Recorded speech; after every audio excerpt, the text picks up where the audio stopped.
Bonjour, bienvenue sur la capsule sur les actions mécaniques. Qu'est-ce qu'une action mécanique? Lorsqu'un système agit directement sur un autre système, on dit qu'il exerce sur lui une action mécanique. Pour mieux comprendre, voici un exemple. Donc, une personne tient entre ses doigts une ficelle à laquelle est accrochée une bille. Il y a une action mécanique de la personne sur la ficelle. Il y a une action mécanique de la ficelle sur la bille. Il n'y a pas d'action mécanique de la personne sur la bille. En effet, la personne n'interagit pas avec la bille. Pour mieux comprendre ce qu'est une action mécanique, nous allons étudier différents exemples. Premier exemple, un joueur tape dans un ballon. L'objet qui reçoit l'action est le ballon. L'objet qui l'exerce est le joueur. Il s'agit d'une action mécanique de contact. Il y a contact entre le joueur et le ballon. Cette action mécanique a permis la mise en mouvement du ballon. Autre exemple.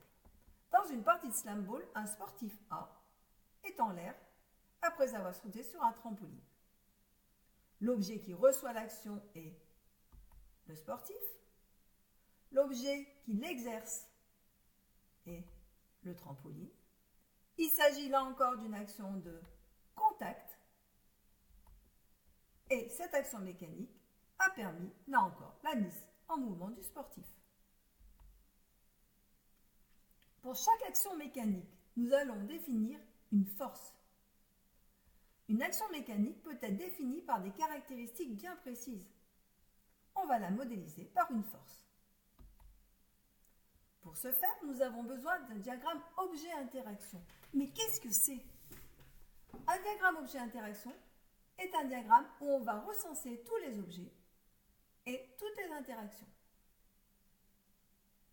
Première chose à faire, c'est de définir le système. Le système va être représenté dans un ovale en pointillé. Deuxième chose, il va falloir regarder les objets en interaction avec ce système. On va représenter ces objets en interaction avec le système dans un ovale en trait plein. Quand on aura listé tous les objets, on va regarder s'il s'agit d'interactions de contact ou des interactions de distance. Si c'est une interaction de contact, on mettra une double flèche en trait plein. S'il s'agit d'une interaction à distance, on mettra une double flèche en pointillé. Exemple. Objet d'étude, un skieur. Donc le skieur est là, ici, sur l'eau. Le skieur, c'est notre système. On le mettra dans un ovale en pointillé. Avec quel objet est en interaction mon skieur? Avec l'eau. On mettra l'eau dans un ovale plein. Mon skieur est également en interaction avec la terre. On est sur terre, on a vu que la terre exerçait sur tout corps présent sur terre. On mettra la terre dans un ovale en trait plein. Il y a aussi interaction entre la ficelle et le skieur. On mettra la ficelle dans un ovale en trait plein. Donc on a bien trois interactions, l'eau, la terre, la ficelle. Les actions de contact ou à distance. Avec l'eau, une action de contact. Il y a contact avec l'eau et le système. Avec la ficelle, une action de contact. Il y a contact entre la ficelle et le système. Avec la terre, c'est une action de distance. Alors, nous allons maintenant mettre les doubles flèches. Quand il s'agit d'actions de contact, nous mettrons une double flèche en trait plein. Ici, interaction de contact entre l'eau et le skieur. Ici, interaction de contact entre ficelle et skieur. Ici, interaction à distance entre la terre et le skieur. Nous mettrons une double flèche en pointillé. action mécanique est modélisée par une grandeur appelée force. Donc on va maintenant schématiser une force par un segment fléché appelé vecteur force. Donc toute action mécanique, toute interaction va être représentée par un vecteur. Ce vecteur, on va le noter F. F, vecteur. Ce vecteur, il va avoir un point d'application. C'est le point où l'on considère que s'exerce la force. C'est le point de départ de la flèche. Alors, si c'est une force de contact, une interaction de contact, le départ du vecteur force se fera au milieu de la surface de contact. Si c'est une interaction à distance, le départ du vecteur force se fera au centre de gravité du receveur. Ces vecteurs force, ils vont avoir des caractéristiques. Ils vont avoir une direction, un sens, une norme. Donc la direction, c'est la droite support du segment fléché. Le sens, c'est donné par l'orientation du segment fléché. Vers la droite, vers la gauche, en haut, en bas. Et la norme, c'est la valeur du segment fléché. La valeur de la force. Exemple.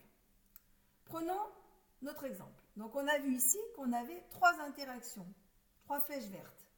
Pour chaque interaction, on va avoir 3 forces, 3 vecteurs force. Force de l'eau sur le skieur.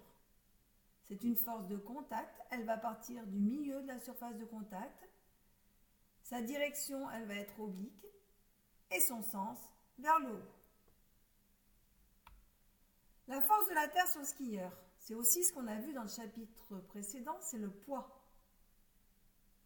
Donc le poids, c'est une force à distance. Elle va partir du centre de gravité, centre d'inertie du skieur, donc en gros au nombril. Elle va être dirigée suivant la verticale, donc direction verticale, et son sens sera vers le bas. Pour la troisième force, force de la ficelle sur le skieur, on voit que c'est une force de contact. Elle partira du point de contact. Elle sera de direction oblique et sens vers le bas. Donc une particularité sur la force poids. Donc on a vu que le poids, c'était la force de la Terre sur un objet. Donc on a déjà vu que le poids, sa formule était donnée par P égale M fois G. C'est la force exercée par la Terre sur un objet. Maintenant, on va aller un petit peu plus loin. On va pouvoir représenter le vecteur poids. Il a une direction qui sera verticale, un sens vers le bas. Sa norme, sa valeur, bon, on la connaît, P égale M fois G. Les unités, donc P en newton, M en kilogramme, G en newton par kilogramme. C'est une force à distance, donc le point d'application de cette force, ça sera le centre d'inertie du corps. En général, le milieu du corps.